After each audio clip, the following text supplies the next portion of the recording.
భగవతే వాసుదేవాయ. ఓం నమ శివాయ.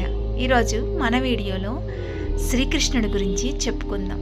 ఆయన అద్భుతమైన లీల గురించి చెప్పుకుందాం. ఒక ఊరిలో జరిగిన యథార్థ సంఘటన అదేంటో తెలుసుకుందాం. అలాగే అందరికీ శ్రీకృష్ణ జన్మాష్టమి శుభాకాంక్షలు. నా వీడియోని, నా యూట్యూబ్ ఛానల్ని సబ్స్క్రైబ్ చేస్తున్న అందరికీ ధన్యవాదములు. ఎవరైనా సబ్స్క్రైబ్ చేసుకోకపోతే తప్పకుండా సబ్స్క్రైబ్ చేసుకోండి. నా యొక్క ప్రతి వీడియో మీ దాకా చేరుతుంది. పక్కనే ఉన్న బెల్ ఐకాన్ని క్లిక్ చేయండి. చాలా కాలం క్రితం ఉత్తర ప్రదేశ్లోని బృందావనానికి దగ్గరలో ఉన్న ఒక చిన్న గ్రామంలోకి ఒక వ్యక్తి వచ్చి ఒక చిన్న గుడిసె కట్టుకున్నాడు. గుడిసెలో మధ్యలో ఒక తెర గుడిసెను 2 భాగాలుగా విడదీస్తుంది. ఆయనకి ఎప్పుడూ శ్రీకృష్ణుని ధ్యానిస్తూ పూజిస్తూ ఉండేవాడు. మాట్లాడే ప్రతి మాటకు ముందు వెనుక శ్రీకృష్ణ కానీ రాధేశ్యామని అనేవాడు. ఒక్కోసారి కళ్ళు మూసుకొని నవ్వుతూ ఉంటాడు. మరొకసారి అయ్యో అంత ఇబ్బంది వచ్చిందా అని కళ్ళు తుడుచుకునేవాడు. అతను ఎవరితో మాట్లాడుతున్నాడు ఇతరులకు అర్థమయ్యేది కాదు. కొంతకాలానికి అతనికి ఒక పిచ్చివాడు అని ఆ గ్రామ ప్రజలు నిర్ణయించపచేశారు. ఎవరైనా తినడానికి ఏదైనా ఇస్తే ఉండండి మా అబ్బాయికి తినిపించి వస్తాను అని గుడిసెలోనికి వెళ్ళేవాడు. ఎవరైనా ఏమైనా అడిగితే ఉండండి మా అబ్బాయిని పిలుస్తున్నాడు అంటూ లోపలికి వెళ్ళేవాడు. ఇతను ఒక్కడే కదా, లోపల ఎవరు ఉంటారు, అబ్బాయి లేరు, ఎక్కడ ఉంటాడు అని అందరూ ఆశ్చర్యపోయేవారు. కొందరు లోపలికి వెళ్ళి చూద్దామంటే వెళ్ళినప్పుడు లోపల గొళ్ళెం పెట్టుకునేవాడు.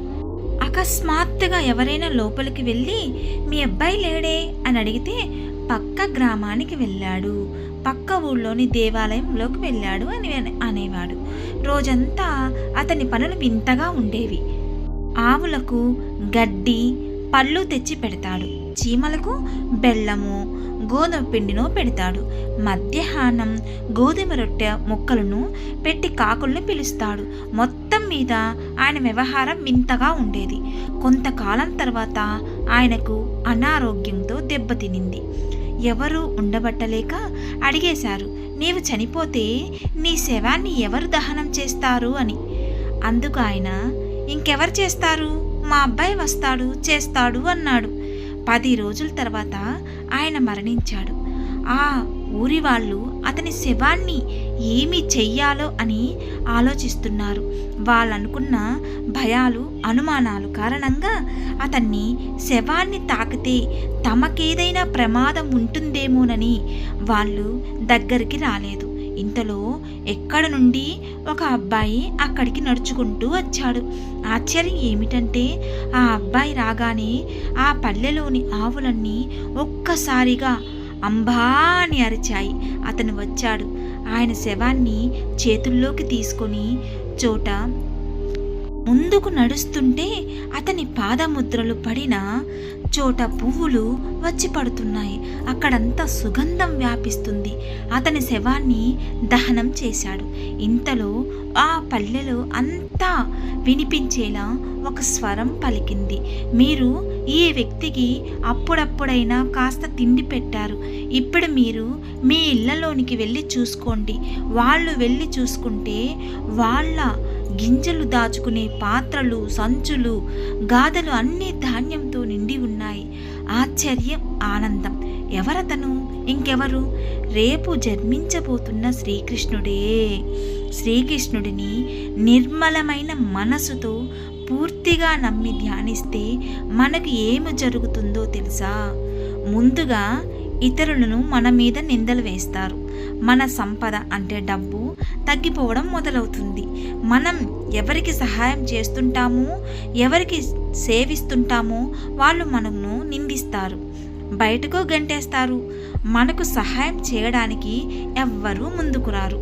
అలాంటి పరిస్థితుల్లో కూడా మనం ఎదుట వారిని ద్వేషించకుండా ఉంటూ మంచినే చేస్తూ శ్రీకృష్ణుడి మీద చెదరని విశ్వాసం, భక్తి కలిగి ఉంటే అప్పటి నుండి మన జీవితంలో నిజమైన ఆనందం అనేది అనుభవంలోకి రావడం ప్రారంభమవుతుంది.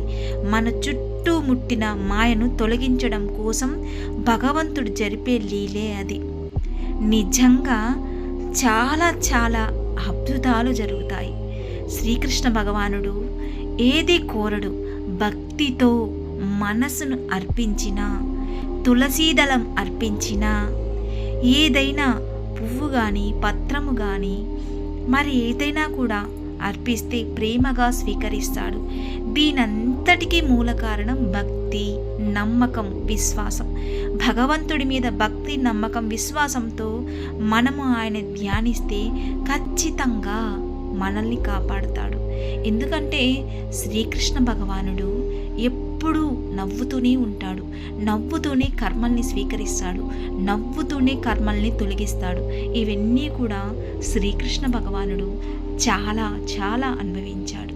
శ్రీకృష్ణ భగవానుడు ఎప్పుడు నవ్విస్తూ ఉంటాడు. ఆయన ఉన్న చోట ప్రశాంతమైన వాతావరణం ఉంటుంది. శ్రీకృష్ణ భగవానుని ఏ రూపంలో అయినా తలవచ్చు.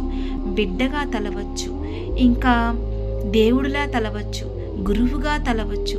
ఎటువంటి తలంపుతో ఆయన్ని పిలిచినా, ఆర్తితో పిలిచినా పలుకుతాడు. శ్రీకృష్ణ భగవానుడు నిజంగా సాక్షాత్తు ఆ తండ్రి కొలువై ఉన్న ప్రదేశమే గోకులాష్టమి రోజు మనము మనస్ఫూర్తిగా ఆ తండ్రి గుడికి వెళ్ళి మనస్ఫూర్తిగా పూజ చేయించుకునేసి ఇంటికి తిరిగి వస్తే అంత శుభమే జరుగుతుంది. గోకులాష్టమి రోజు, శ్రీకృష్ణ జన్మాష్టమి రోజు చక్కగా ఉదయాన్నే నిద్రలేచి ఇల్లంతా శుభ్రం చేసుకొని తలస్నానం చేసుకొని మన కృష్ణ భగవాన్ని ఒక బిడ్డగాను ఒక భగవంతుడిలాగాను ఆరాధిస్తూ స్వామికి కావాల్సిన నైవేద్యం మనం పెట్టి ఆయనకి ఇష్టమైనది తులసి మాలను అర్పించి, స్వామి నాకంతయు నువ్వే, నీ తర్వాతే ఇంకా ఏదైనా కూడా నా మనస్సుని నా బుద్ధిని సన్మార్గంలో నడిపించు అని మనం ప్రార్థన చేస్తే ఖచ్చితంగా ఆ తండ్రి మన కష్ట సమయంలో ఆదుకుంటాడు,